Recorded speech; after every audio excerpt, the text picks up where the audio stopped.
የኪራ ሰርግ እንግዲህ ነገ ነው ማለት ነው። ሽምግልና ውስጥ ሁሉም ነገር ተጠናቋል። ሰርጋቸው እንግዲህ ነገ አርብ ነው ማለት ነው። አባባም እንግዲህ በጣም ደብሯቸዋል፣ በጣም ከፍቷቸዋል። ቀያቸውን ከኖሩበት እንግዲህ ሁሉ ነገራቸውን ጣል አድርገው ወደ አዲስ አበባ መጥተዋል። ምክንያቱም ዘመዶቻቸው ሊያስቀምጧቸውም አልቻሉም። ሰርጉን እንኳ እዛ ከልጃቸው ከአባቷ ቤት እንዳትወጣ ምንም በቃ አልሆነም። ሁሉንም ነገር ጣል አድርገው ወደ አዲስ አበባ መጡ። በጣም ተጨንቀዋል። ፊታቸው በጣም ነው የሚያስታውቀው እና ጽናትም ደግሞ የአባቷን መከፋትና መደበር እያየች በጣም ከፍቷት ነበረ። ከዛ በኋላ አባ ከፍቶሃል አደለ ስትለው፣ አረ አልከፋኝም የኔ ልጅ፣ ምን ነው ከፍቶሃል አባዬ፣ እኔ እንዳልጨነቅብህ ብለህ ነው እንጂ እኮ ፊት በጣም ነው የሚያስታውቀው አለችው። እውነቱን ለመናገር የኔ ልጅ በጣም ደብሮኛል፣ በጣም ከፍቶኛል። ግን ምን አደርጋለሁ ከኖርኩበት ካደግኩበት ቀዬ ዛሬ ስደት መምጣት ለእኔ ከባድ ነገር ነው። ምን አረጋለሁ? መቼም ምንም ማድረግ አልችልም አባዬ፣ በቃ ሁሉም ነገር ፈጣሪ ያለው ነው የሚሆነው አለችና አጎቷ ደወለላት። ከዛ በኋላ አጎቷ ደወለላትና የኔ ልጅ ገና ተዋውቀን እንኳን በደንብ ሳልጠግብሽ ለሰርግሽ እንኳ መገኘት አልቻልኩም። በጣም ይቅርታሽ የኔ ልጅ፣ ምክንያቱም ስራ ታዝንትን ብዬ ተደውሎልኝ ከሀገር ልወጣ ነው አላት። በጣም ተደበረች፣ በጣምም ከፋት። እንግዲህ ሌላ ምን እልሃለሁ አጎቴ፣ በሰላም ግባ አለችው። ከዛ በኋላ እሺ የኔ ልጅ አላትና በዛው ስልኩን ዘጋች። በጣም ደበራት። እንግዲህ እሱም ወደ ውጭው ሀገር ሄዷል። በመከራ እንግዲህ ነገ ሰርጋቸው ነው ማለት ነው። ሁሉም ነገር አልፏል። ሶሲም ደግሞ በጣም ደብሯታል። የሚዜው ልብስ መረጣ ላይም የለችም። እንግዲህ ከፍቷታል። ሰርጉን ለመታደም ነው የመጣችው። እሷ ኪራን ታፈቅረዋለች ማለት ነው። ኪራ ደግሞ እንግዲህ በፍጹም አያፈቅራትም። አብሮ አደጉ ብትሆንም እሱ ምንም ለፍቅር ከእሷ ጋር ምንም አይነት ግንኙነት የለኝም ብሏል ማለት ነው። ድሮ የቃቃ ሚስቴ ነች ምናምን እየተባባሉ ነበረ። እሷ ግን እንግዲህ ያ የቃቃውን ሚስት ለማጽደቅ እየሞከረች ነበረ።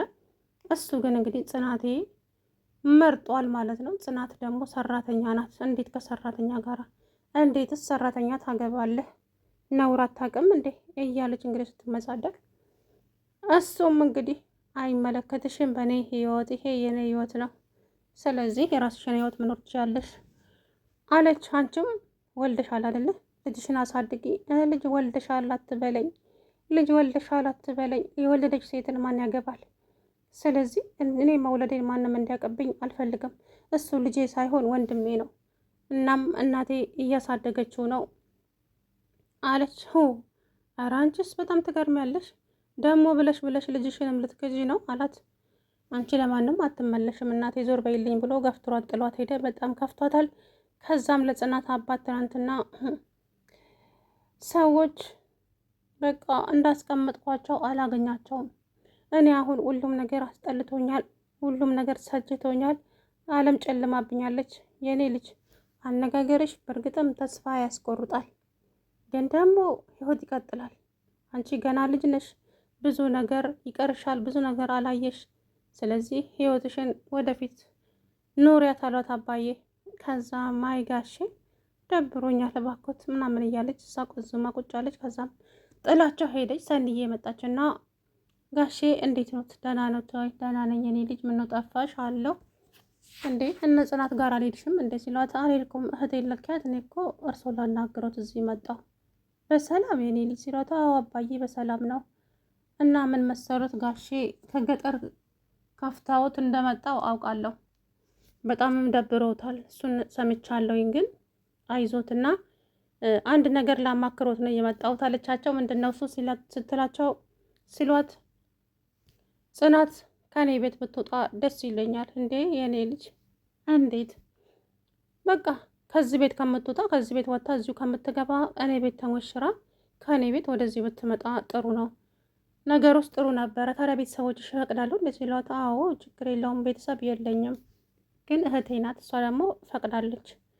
በጣም አመሰግናለሁ የኔ ልጅ፣ በዚህ ዘመን እንደዚህ አይነት ሰው ማግኘት በጣም መታደል ነው ብለው እሳቸውም ደስ አላቸው። ከዛ በኋላ ለጽናትም ስትነግራት ጽናትም በጣም ተደሰተች ማለት ነው። እውነት ለመናገር እንግዲህ ሰኒዬን በመጨረሻ የነኪራን ቤት ፋይል አገኘችው ማለት ነው። እንግዲህ ሌላ ሰው አግኝቶ ካልደበቀው ማለት ነው። ኪራም እንግዲህ እስካሁን አላየውም፣ ቼክም አላደረገውም። እውነት ለመናገር ፋይሉ ይኖር አይኖር ምንም የሚያውቀው ነገር የለም። ሰላም ውድና የተከበራችሁ የቻናሌ ቤተሰቦች እንዴት ናችሁ? ደህና ናችሁ ወይ? አለው ደህና ነኝ። እንግዲህ የኪራና የጽናቴ ሰርግ ነገ ጁሙአ ነው ማለት ነው። በጣም ደስ ይላል። እንግዲህ መጨረሻቸው ይመር። ሽምግልናው አልቋል። ሽምግልናቸው አይታችኋል ሁላችሁም። ገጠር ነበረ እንግዲህ ሰርጉም እዛው ይሆናል ብለው አባባ በደስታ ከዘመዶቻቸው ጋራ ጽናትን ለመዳር በወግ በማድረጉ ከዛ እንድትመጣ ነበረ። ነገር ግን አልተሳካላቸውም። ያሰቡት ሁሉ አልሆነም ማለት ነው። ምክንያቱም ዘመዶቻቸው በጣም አስቸጋሪ ባህሪ ያላቸው ሰዎች ናቸውና እሳቸውም ደግሞ በጣም ተከፍተው እንግዲህ ወደዚህ መጡ ማለት ነው። ምክንያቱም አላውቅም እኔ ዘመዶቿ የጽናት አክስቶቿ ምናምን ነገር እና ጎረቤቶቻቸው መጥፎ ናቸው መሰለኝ። ለዛም እንግዲህ በጣም ተከፍተው ወደ አዲስ አበባ ለመምጣት ተገደዱ። እሳቸው በጣም ደብሯቸው ሳለ እንግዲህ ምን አደርጋለሁ መቼም እያሉ እንደዛም ሲሉ እንግዲህ ሰንዬ ችግር የለውም ከኔ ቤት ተሞሽራ ትወጣለች አለቻቸው። በጣም ደስ አላቸው። እውነት የሰው ደስታ በጣም ያስደስታል። መሩዬም እንግዲህ በጣም ተበሳጭታ ያ ፋይል በመጥፋቱ በጣም ነው የተበሳጨችውና ከጽዮን ጋራ እንግዲህ እንደ ቡዬ ቂጣ ጠፈጠፈቻት ጽዮንን። ናሆሜም ደገማት። እንግዲህ ጽዮን የምትባል ልጅ ምን እንደምትፈልግ ራሱ አላውቅም። በጣም ከመሩ ጋራ ኃይለኛ ጠላት ናቸው። መሩ በእርግጥም ምንም አላረገቻትም። እሷ ናሆምን ታፈቅረዋለች ይመስለኛል ጽዮን። እሱ ደግሞ አይኗን ማየት አይፈልግም። ላለምዬ ብዬ ነው እንጂ አንቺ ልጅ ጉዳይሽ ቀላል ነበረ እያለ ሁሌም ይዝትባታል ማለት ነው። እና ምታኝ ከአሁን በኋላ አንዳችሁ እጃችሁን ላይ እንዳታነሱ እሰራላችኋለሁ እያለች እንግዲህ ሁልጊዜ እንትን ትላቸዋለች ማለት ነው። በመጨረሻም ይሄንን ፋይል ካደረግሽበት ማታምጪ ከሆነ ግን ነግሬሻለሁ፣ እሰራላችኋለሁ። እኔ ጽዮን አይደለሁም፣ ያንን ፋይል ባገኘውም አልሰጣቸውም እያለች ለካ ያንን ፋይል ከነመራዊት ቤት ወስዳ እና አለምዬ ቤት አስቀምጠዋለች የነ ናሆሜ ቤተሰቦች ጋር። ከዛ በኋላ ያንን ፋይል የናሆሜ አባት ሲያየው የኪራ ቤት ፋይል ነው። ከዛ በኋላ እዚህ ቤት ምን ሊሰራ መጣ ብሎ አንስቶ ደብቆታል። ወይዘሮ ጽዮን ብትዘል ብትፈርጥ በፍለጋ ሶፋውን ብታነሳ ልታገኘው አልቻለችም። ከዛ በኋላ ትናንትና እንግዲህ መሩዬ በጣም ተናዳም በጣም ደብሯ ሶፋ ላይ ቁጭ ብላ እንደምን ሆነሽ ነው ሲላት በጣም ደብሮኛል። ምንድን ነው የሆንሽው? ቆይ ምንድን ነው የተፈጠረ ነገር አለ? አዎ አለች። ምን? የነ ኪራ የቤቱ ካርታ እዚህ ነበረ ሰኒ እዚህ አስቀምጣ፣ አሁን ግን የለም። እንዴ ምን ማለት ነው? የት ይሄዳል? አላቅም፣ ግን ለመጨረሻ ጊዜ ጽዮን ነበረች ያየችው። እርግጠኛ አሁን የምናገረው እሷ ነች አነሳችሁ ምናምን። ከዛ ቺ ልጅ እንደው ምን ላድርጋት እንዴ ስጠይቃት እኮ ጭራሽ እንደው ሰደበችኝ ሙልጭ አድርቃ።